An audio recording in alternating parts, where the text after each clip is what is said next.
In this video, we'll look at some more image editing functions. Let us look at blurring parts of your image first.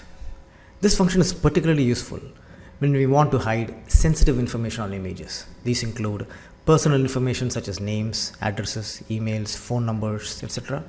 Other sensitive information include credit card details, account numbers, registration numbers, etc. For our example, I'll be using the image of the sign out menu where my username is being displayed. To blur the username of the image, open the image in the editor by selecting the image and then clicking Image Editor from the ribbon. Next, click the Select Area to Copy tool from the toolbar on the left. Click and drag on the image the area that needs to be blurred, in our case, the username. The area to be blurred is now surrounded by a box.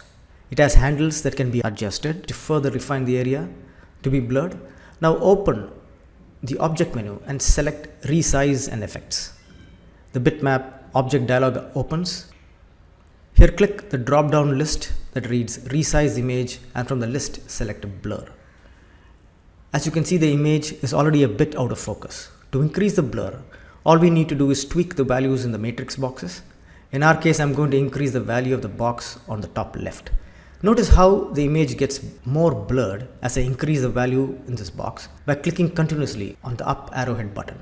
Tweak the values till you get the results you wish. Finally, click OK and save the changes and close the dialog. Back in the editor window, click Ctrl S or the save button to save changes made to the image.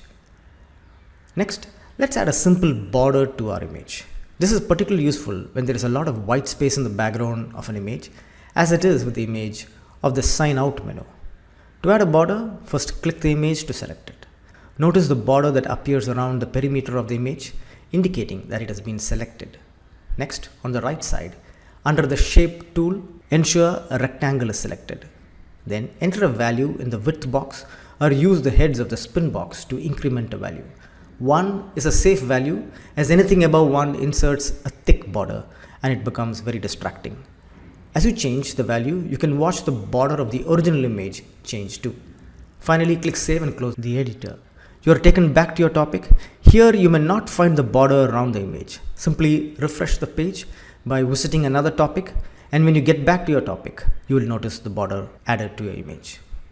In an earlier video, I had mentioned how images of scrolling windows, that is a page or a window, where the image or content exceeds the size of the full viewable window or web page on your screen, and in which case the window or web page needs to be scrolled in order to view the image or content in its entirety.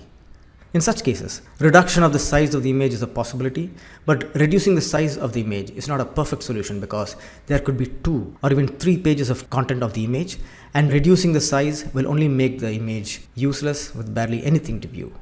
The only solution: take multiple screenshots of the single image and stitch them together using a free service such as fotor.com.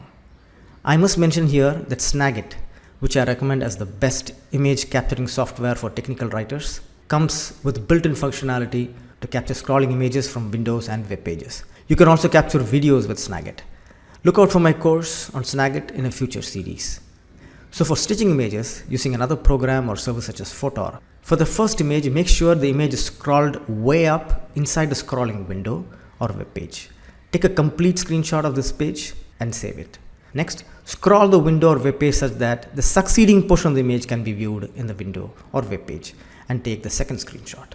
Repeat the process if there are more areas of the image to capture. Ideally, do not take images that are longer than 3 full windows or 3 full web pages long. Now use the free service provided by Fotor at www.fotor.com and stitch the images vertically. I must say at this point that you cannot have horizontally stitched images in your help file. From a UX perspective, do not make users engage the horizontal scroll bar of their windows or browsers.